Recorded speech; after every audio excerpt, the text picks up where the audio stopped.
Thank you, everyone. My name's Sylvie Elsmore. I'm very proud to be the Lead Greens candidate for the City of Sydney Council. I'd like to acknowledge that we're meeting on Gadigal country, Aboriginal country for which sovereignty was never ceded. Thank you very much for the chance to meet face to face.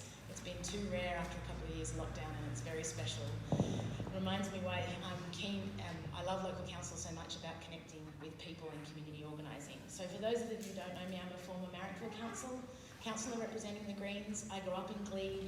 I live in Darlington now and was one of the founders of our local residents action group, Red Watch. And my background's in working in community environmental organisers, community organising and in protecting cultural heritage.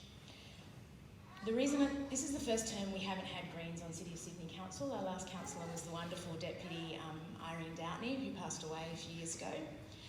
And in the face of a pro-development and very strong anti-heritage agenda from the current New South Wales Liberal government, it is essential that this council sees the protection of public housing as its core business.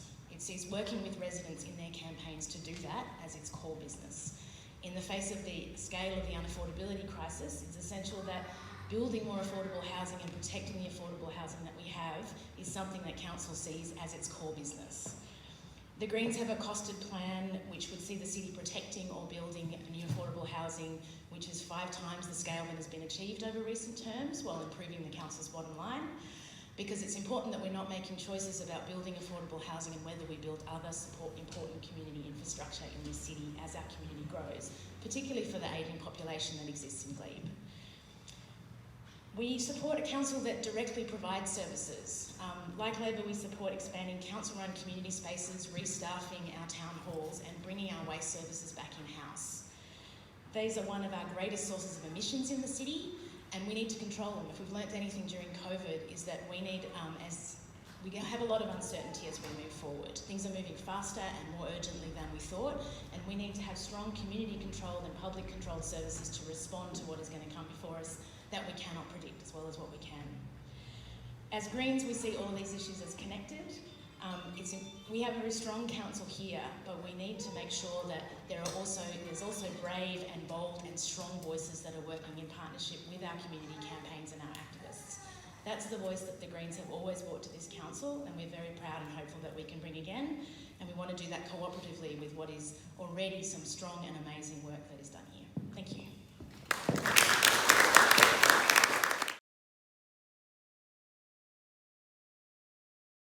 So look, when we talk to people, as you would all know, affordable housing and the climate crisis are the two things that everybody says are front of mind absolutely as priorities. And so there is consensus across all the candidates that that's the case.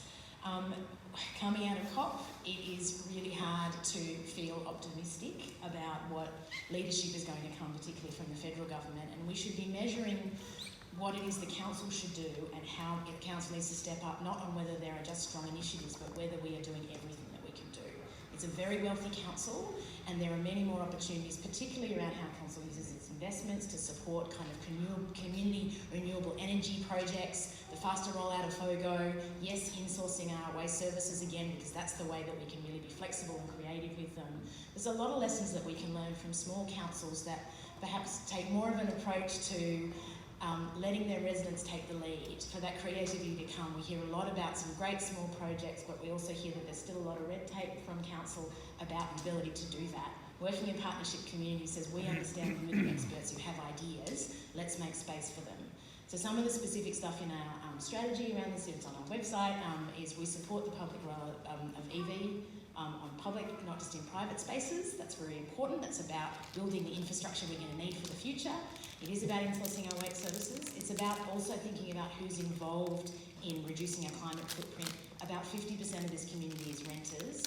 We need a specific renter strategy to make sure that we're taking everybody with us. So it's about how do we build on the strengths we have here, and how do we do it in a way that is community-led and that genuinely recognises the scale of the crisis and has council throw everything at it and not have a conservative approach around how council uses its money if it's only going to end up not helping citizens, because this is the priority we are told we need to act on.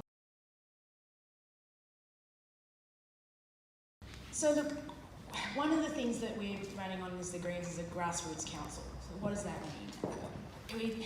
It is important to have lots of different ways to consult people, And yes, online is important, but we're also hearing that people find it much harder to connect with either the councillors or staff than they did in the past.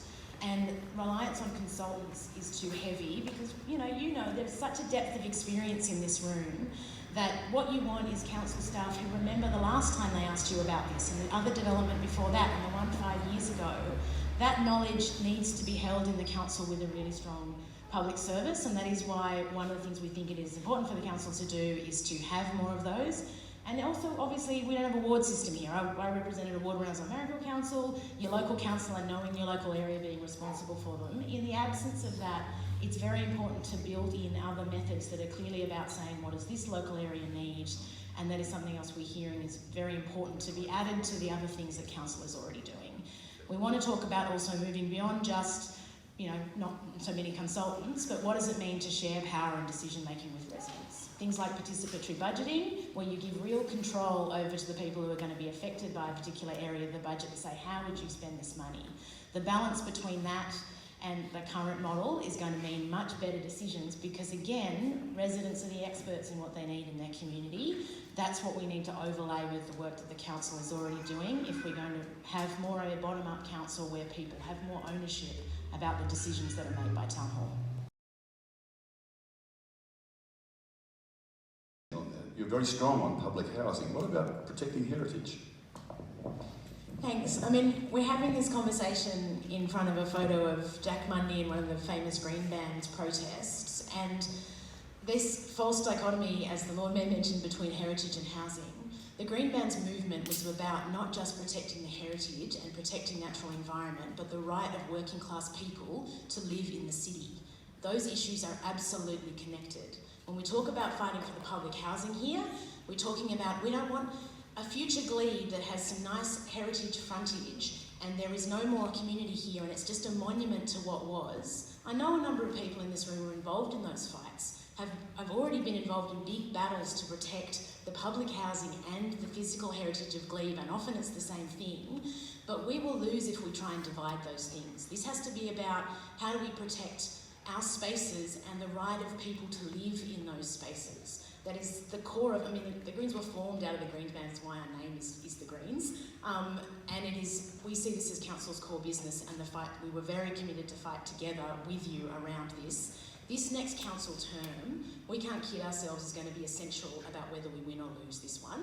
The state government is already cherry picking off the certain things in Glebe, beautiful, nice heritage, letting them run down. It's taking particular estates, even relatively new ones that don't need to be redeveloped. It's having different strategies in Everleigh and Waterloo. Public housing is on their hit list and it's very quick and it's now. So unless the city steps up and says, we will have failed if we have not helped this community protect public housing and heritage in this next 3 years, because we're going to be smashed with new development and we're going to lose it, and if we lose it, we don't get it back.